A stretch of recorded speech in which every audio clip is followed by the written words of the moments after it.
want to spend an hour applying glitter on my face so that you will hear and see me. I need the city to protect me because the federal government won't. And if you think you're afraid of Trump, you should see how afraid of Trump I am. Hey family, you're welcome and welcome back to my channel. So today's video I'm going to be talking about how sane our mindset is in this world and the real reality in the world right now. You got white gloves, right? You got a lot of shrieking. This is the state of the resistance, because the trans resistance, they seem to be just losing their mind, if they have ever had much of a mind, about Trump wanting to protect girls and, of course, keep men out of women's bathrooms. So a Massachusetts town going so far as declaring itself, as I mentioned in the angle, a sanctuary city for transgender and gender diverse people. The city council voted in favor of the sanctuary status 9-2. Watch. I don't want to spend an hour applying glitter on my face so that you will hear and see me. I need the city to protect me because the federal government won't. And if you think you're afraid of Trump, you should see how afraid of Trump I am. It demands a response from our elected officials to say, we recognize that you are under attack, and in Worcester, we are going to protect you. Joining me now, Jim Polito, who's a conservative Boston area radio host. Jim, great to see you. I remember Great Worcester. To see you, one of my brothers went to Worcester Polytech. Now this was like a blue collar, about a factory town. Yes. I know Worcester really well. How did this happen? I grew up there. It happens okay. because the city has gone crazy, Laura. My pronouns on this one are, I can't go back there. I mean, this group last night put up such a fit. Actually, they were the most intolerant. They were threatening violence. And wait until you hear this. Wait until you hear this. 2 of the councilors who voted no, one happens to be Jewish. The tolerant crowd here, who was looking for acceptance, started yelling at him with a fake German accent. They called him a fascist, and they started making pig noises, oink, oink. This man who voted against this, his parents were Holocaust survivors who moved to Worcester in 1949.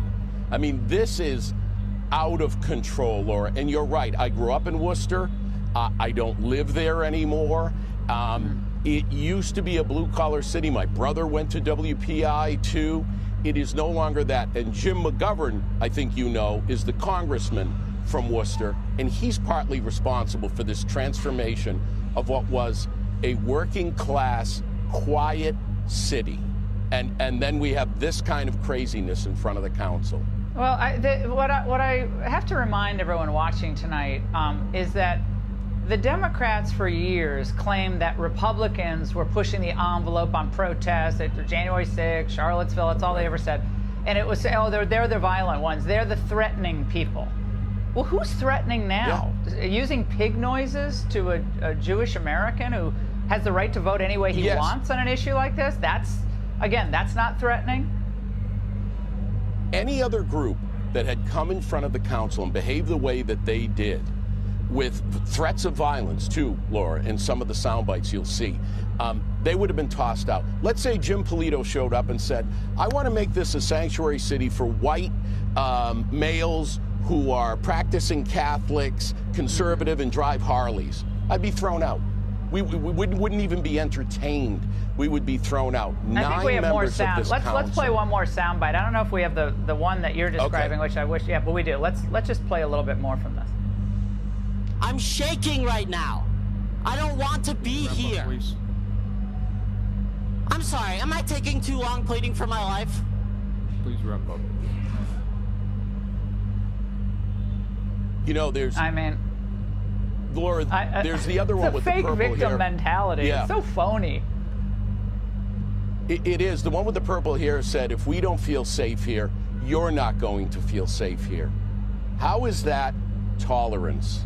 How are these the people who don't want hate? And can I just add one more thing, Laura, that's the cherry on top of this? Why do we need a sanctuary city in a state where the governor is a member of the LGBTQ community? I think it's the pretty governor much a herself. sanctuary for the fringe, and that's apparently what the great state of Massachusetts wants. And time to take back New England, Jim. I've been saying that for a long time. I'm from Connecticut. My whole family was from Boston. Got to take it back. It's absurd what's happening. You shouldn't have to write those states off every presidential election. Jim, thank you very much. What is a woman? What is a woman? I think that a woman is somebody who wants to express feminine traits in their looks, their thoughts. Yeah, but what is feminine traits? Long hair, taking care of children, using an immense amount of makeup or anything like that. I mean, just to be clear, you are now reducing womanhood to a costume. Correct? So that if people go to Party City and get enough of the right makeup, they become a woman. Okay. If you say so. That's your position. No, it's not. I didn't say that. No, you said people that exhibit feminine traits of long hair and makeup, all of those things are costumes. Anybody can appropriate them. You just have to go, do the work, and you become a woman. Maybe. So if that's what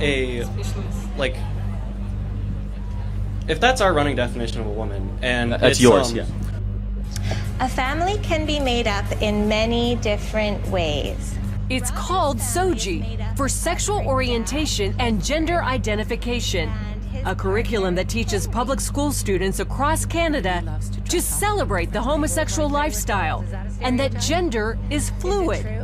In other words, your gender is not dependent on what parts you were born with, but rather what you feel like in the moment. Lessons include books about transgender children, such as 10,000 Dresses, and songs like the Rainbow Song. I just thought, who decided that this was okay to teach children? And we are seeing the results of that now, because some kids are reacting very emotionally and saying, and they're in fear. Will I suddenly struggle with feeling like a different gender inside of my body? All those beautiful qualities that make young girls, beautiful girls and women, are being basically vilified. The things that make our boys boys are being, taken from them. So things of equating young men to being strong protectors is something that's now evil. The idea is to teach kids that there are gay kids and there are trans kids and there are trans parents and gay parents in our society, and everybody's wanted and desired. After all, that's what our Human Rights Code says, and it's the role of schools to teach the following of our laws, right? And it's a social deconstructionist agenda. They're using children, little 5-year-olds, to accomplish this, and parents are waking up and saying no. Well, actually, in Canada, parents' rights are limited, and children's rights are put ahead. So the child has the right to be protected from the parents when the parents behave badly. Canada is known as one of the most gay-friendly countries in the world, with many of their largest cities featuring their own gay villages, like here in Vancouver, which has literally rolled out the Rainbow Road. The change that we have to see is sometimes the parents, and the kids are doing actually really okay. This is very scary stuff. Longtime Vancouver area pastor Kevin Kavanaugh says this is far more serious than most Canadian Christians realize. Our problem is not the teachers, the educators, the administrators. This is a battle in the heavenlies. He says Satan is going after their most vulnerable, the children. And the little girl came home in tears because the teacher had told her, since she was playing with some toys in the class that were deemed to be masculine in nature, that she was likely a boy in a girl's body. The mother went to the school the very next day, and instead of having any sort of tolerance or support or understanding, she was actually called names. She was told that she was a homophobe, that she pushed a twisted and dangerous gender ideology upon our kids for the last few years, and the voters resoundingly rejected it this November because of stories like this one. Clementine Breen is suing 2 California doctors after she says that she was fast-tracked into transgender surgery. She claims that Dr. Johanna Olson Kennedy, who runs the nation's largest transgender youth clinic at Children's Hospital Los Angeles, diagnosed her with gender dysphoria, mere minutes into their first appointment and recommended that Clementine take puberty blockers at 12 years old. And that was only the start. She started cross-sex hormones at 13 and underwent a double mastectomy at 14 years old. Clementine Breen joins me now. Clementine, I do want to quickly pop up the statement from Children's Hospital LA. They say this, that the Center for Trans Youth Health and Development has provided high-quality, age-appropriate, medically necessary care for youth and young adults and their families for more than 30 years. That's what the statement reads in part. But I want to get to your story. And I want to tell you a little bit about my story. I actually have a breast cancer genetic mutation, and for 10 years, belabored over the decision of whether to have a double mastectomy. And I decided to make that decision at 30 years old. It was painful, it was hard, and it was very serious. But you at the age of 13 years old, when you can't buy a beer, you can't join the military, you can't drive a car, had a double mastectomy, did you feel equipped to make that decision at 13 years old?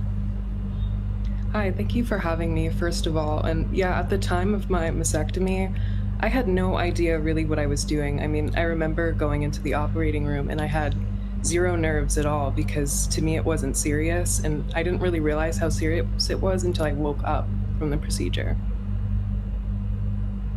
Wow, Clementine, my heart goes out to you and your story, and you are so bold and courageous for bringing this story to light.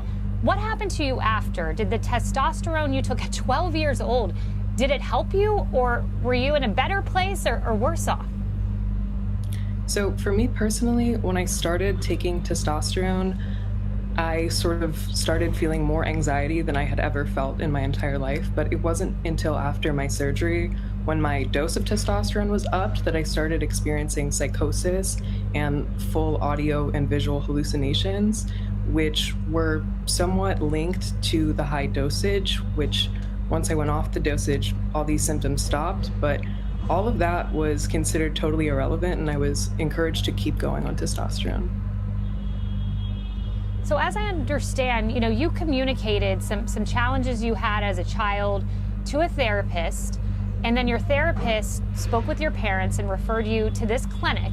And you go to this clinic, and I'm wondering, at any point in this decision making to make life-changing, permanent decisions, did anyone say, let's talk to a therapist first, let's really explore, your feelings and your thoughts? Was that ever suggested?